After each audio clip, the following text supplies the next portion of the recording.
how to become a thought leader.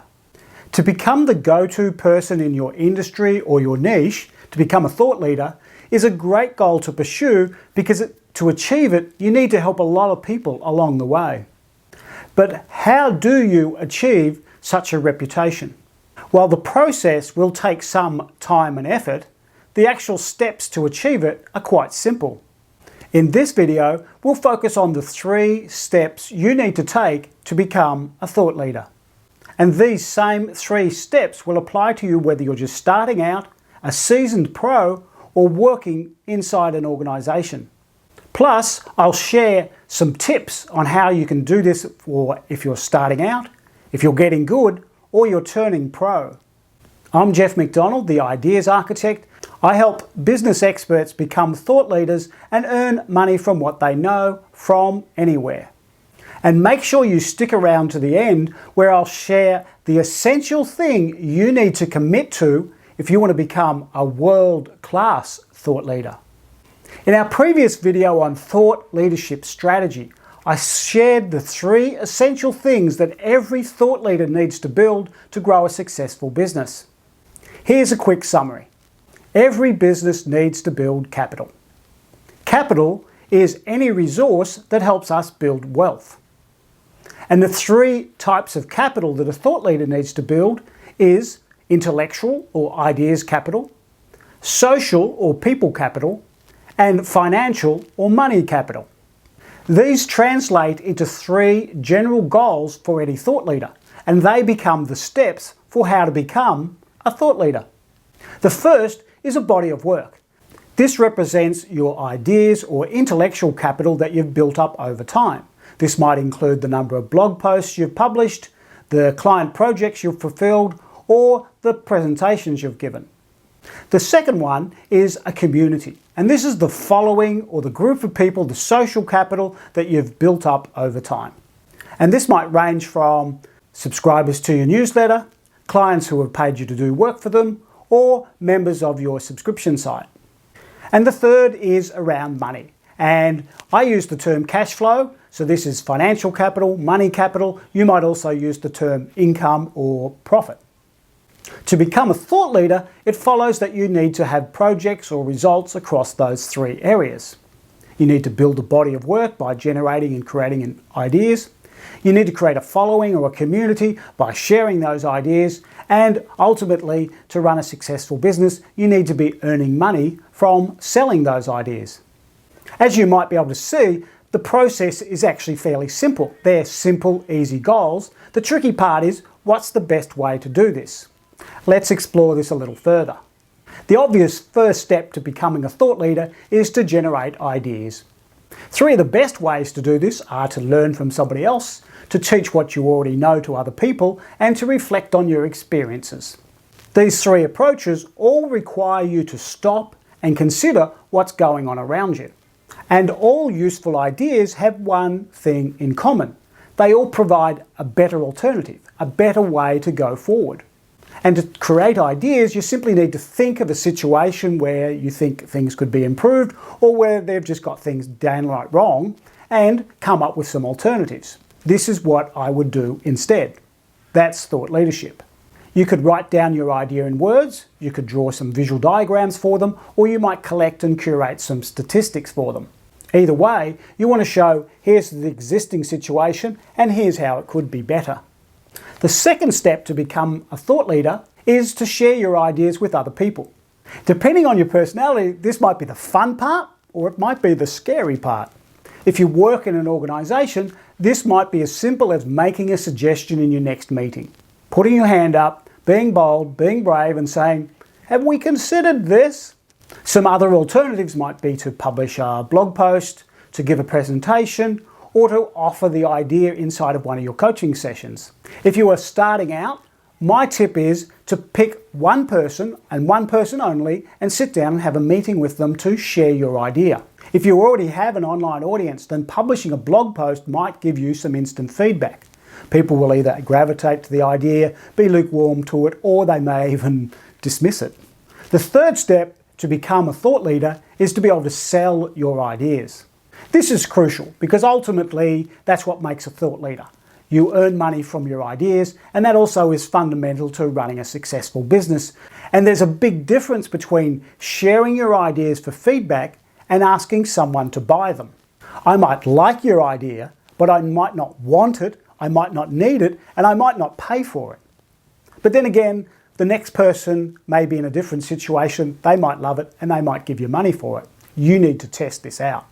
The key thing here is being able to present your idea in a way such that people can buy them. I have some great recipes for Mexican chili beans. But if I gave you the recipe verbally, you might forget the steps. But if I wrote it down for you, then you might be able to follow the steps. But if I put the information up on a web page, the next time you're at the supermarket, you could log in via your phone, find out the list of ingredients, so when you go home you can make it. Even better, I might be able to put a video up so that when you're making it, you can watch it on your iPad as you're going through the process to make sure you got all the steps correct.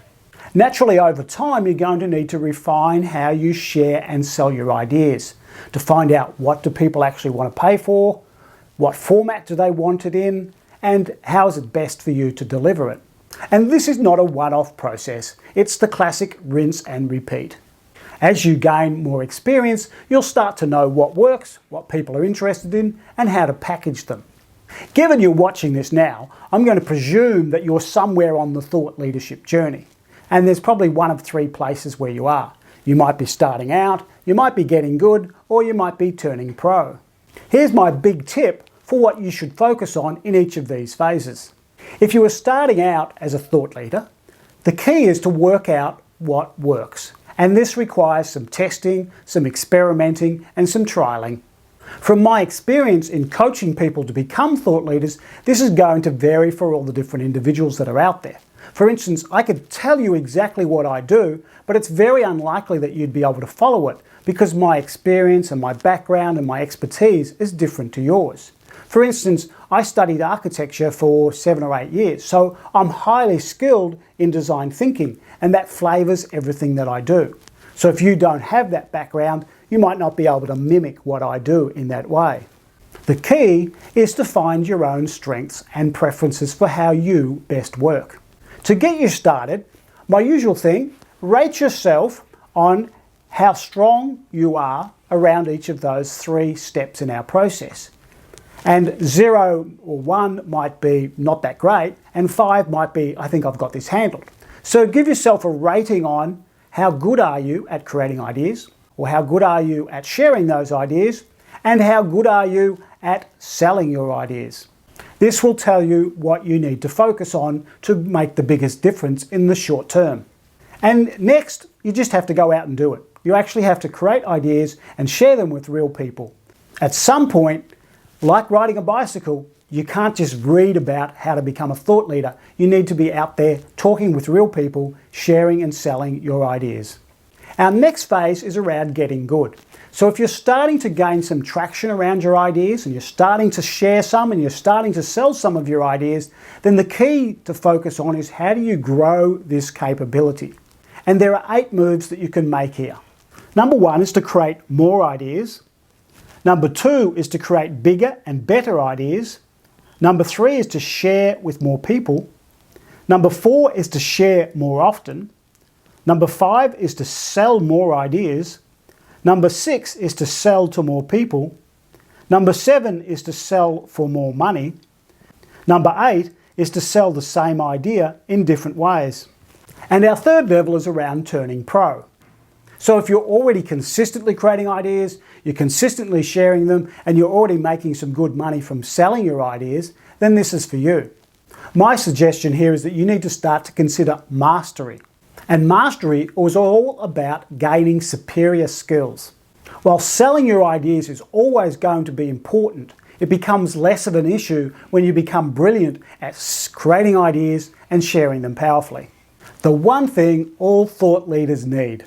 You might have noticed that the 3 stages of becoming a thought leader, getting started, getting good, and turning pro, all have something in common. And you're right, they do. To a certain extent, they all rely on the same thing, but with a different emphasis. They are all different parts of a learning process. As a beginner, you want to test and experiment and explore what works. When you are getting good, you want to grow further by getting better at all the parts of this process. Then when you are turning pro, you want to develop an elite level of skill so you continue to grow even further. And all of this should be directed towards adding more value to your customers, your clients, your followers, your members, your subscribers. And make sure you stick around to the end where I'll share the key thing you need to commit to become a world-class thought leader. Now for a quick summary of what we've covered so far. To become a thought leader, you need to develop skills and follow a process across 3 basic areas. You need to be able to create ideas, you need to be able to share your ideas, and you need to be able to sell your ideas.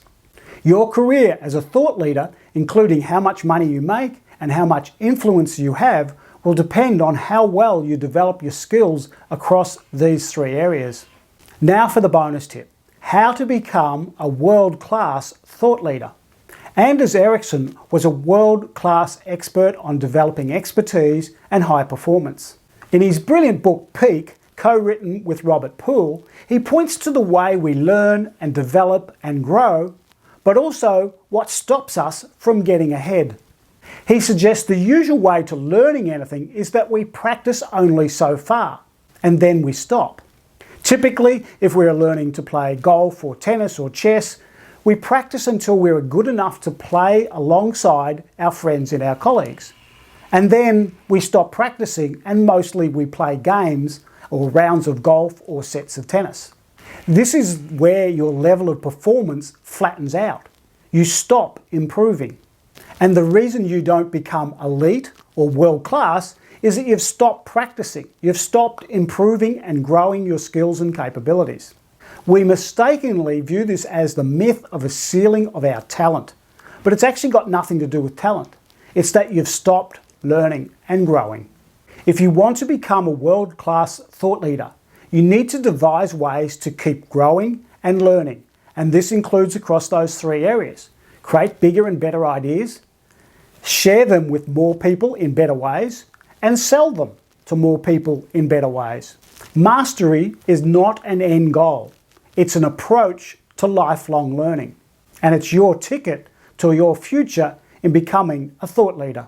If you have any questions about how to do this, add a comment down below and I'll do my best to answer it. And if you want some coaching around this, you can head over to Anywhere Experts. That's it. Thanks for watching and I'll see you in the next video. Bye.